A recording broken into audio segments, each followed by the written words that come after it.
Hello and welcome to my channel. Today we're going to be doing a portrait on coloured paper. Some of you may recall, if you watched the last video that I did, that I just bought this coloured pastel pad and we did a little landscape with a tree last time, and I wanted to have another go on the coloured paper because I really enjoyed using it. So I've chosen a dusky pink colour this time. So this is the pad from Clairefontaine, and I'll just tell you about that to begin with. It's 130 grams and it's 24 by 30 centimetre with 25 sheets in of different colours. And let me just count, there's 3, 4, 5, 6, there's 8 different colours in this pad. So this one's like I said, like a dusky pink, so quite a nice colour. Now I did mention in the last video that I did, it's got quite a thick texture to this paper, and if you look at the finished picture, you'll see in the background that you can see the tooth of the paper with those vertical stripes. So it did make the blending on the face quite difficult. So if you wanted your drawing to be much finer, you would probably want a smoother paper than this is. I actually quite like the finished result. I think it looks okay, but if you did want to get more detail in and be a lot more fine with your work, you would want a smoother paper. It worked really well the other day for the landscape because I used the pad the other way on and the horizontal lines gave us that line of the water, because of course water always lies flat, and so if you're doing a sea or something like that, it really lends itself to that. So some people like the texture in the paper and others don't. That's just there's nothing wrong either way, that's just a personal preference thing. So to begin with, I'll tell you what I'm using. So first of all, I've told you about the pad, and then I'm using Conte Crayons. So I've got them here, and the 3 colours that I used, I began the sketch by using a charcoal.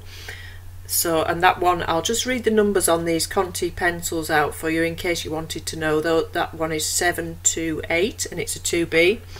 So I did the initial sketch with that, the basic shape of the face, where the hairline was, the t-shirt, the position of the shoulders, and getting those basic shapes, features in of the eyes, the nose and the mouth. So for that you could just use an ordinary pencil if you wanted, any graphite pencil for that. You don't need necessarily to use a Conte for that one. And then I came to put in some tone on, and I just used black and white. So the white one is number 630 and the black one is 1710, both Conte pencils. So you'll see I also use the Conte sticks as well. The white particularly because it seems to come off the stick better than it does off the pencil sometimes, but with the pencil of course you can get a nice fine sharp point. This Conte sketch set that I've got, it came with a pencil sharpener. If you're used to watching me, you'll know that I usually use a knife for sharpening my pencils, but I do actually use this Conte pencil sharpener because it is really good and you get a nice fine point to it. So like I say, the stick, the white one that I use, I've got various whites. You'll see in the video there on the side, there's all the box full of things that I've got quite a few different whites in there. So this particular one is 2456, just in case you wanted those numbers to know which colours I'd use. So just those 3. Then at the end I think I put a little bit of a grey pastel on the background, but that was just to get the background a bit darker to make her stand out. So really the whole thing is a combination between a line drawing and a tonal study. So I'm doing the sketching, I keep applying the colour, and then using the paper blending tool to blend those in. And like I said, there's a little bit of difficulty with the blending because of the texture of the paper, so that means it takes more time. You've got to spend a bit of time blending. And the good thing about Conte, it's like working with charcoal and chalk. I do quite a bit of work with charcoal and chalk, is that you can correct yourself all the time. You can correct your mistakes, you can build on things. The problem with that is that sometimes you don't know when to stop because you carry on seeing more detail and working more and more on it, which is absolutely fine. This whole thing, I've speeded it up ×5, so it probably took me about an hour altogether. So you can see how you can achieve a pleasant little picture in an hour. So if you at home have got a lot more time than I have to do this, you want to spend all day doing it, you can really build up those tones and the detail using this method of just going between your black and your white, because with the using a coloured paper you've already got your mid-tone there. So really what you're doing all the time is looking at your subject, and it might not necessarily be a portrait, it could be anything. If you want to start by having a go at a bowl of fruit or just one apple or something, if you're not as confident to draw, just go between your black and your white and use the coloured paper for the mid-tones. So do the sketch of the outline, the basic shapes, and then you look at where the lightest highlights are and where the darkest shadows are, and get those in and keep blending them in and building them up. Okay, so you'll see I do use a rubber in places as well, so you can rub it off, just to, you know, correct it. It wasn't as easy to rub off again because of the texture of the paper. If it had been a smooth paper, I would have had no problem erasing it to make some corrections. But the white stick, the Conte stick, it's very good for covering up if you've got a mistake on there. But also you could use chalk as well if you really wanted to. So there are all sorts of different ways of correcting mistakes. So with the portrait itself, think about where the light's going to be hitting. Usually, whether we're inside or outside, usually the light's coming from above, but usually we've got more than one light source. Light bounces around, it's not just coming from one direction. Very rarely would that be happening. So think about where it's going to land on the face. So think about your skeleton and the bone, because where the bone is closest to the surface, where there's not much flesh over it, that tends to be where the light hits.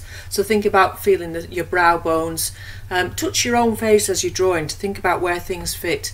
So if you touch your brow bone, you can feel there that the bone is very close to the skin, and the light's going to hit above your brow bone there.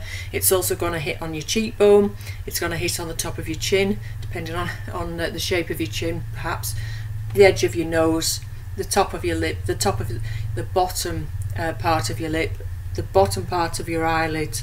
So again, it depends where the light source is, but just think about that. And your forehead as well often gets a reflection on where the bone is close to the surface of the skin there as well. So things like the lips and the eyes, that central line of the mouth really makes the character of a person. So if you get that wrong, you can really alter the mood of the picture. Just one little line on the line of the mouth can turn them from being happy to grumpy. So just be aware of that, because it could just be something that you might need to correct at some point. You can suddenly alter the expression of a face by getting a line in the wrong place. So if you're aware of that, you know when to correct it. Also, that's the same with the eyes. I got the eyes a little bit too open and big to begin with, and I decided to close them a little as I went along. So you'll see the shape of the eyes change as I go along. I got quite a big highlight on the bottom lip, and that made her look a bit like she was sulking, but so I sort of left that. So, you know, it made a bit of a more interesting picture than I just sat looking at us. Okay, and think about things like the angle of the shoulders. It makes it a little bit more interesting if they're not sat plumb onto you.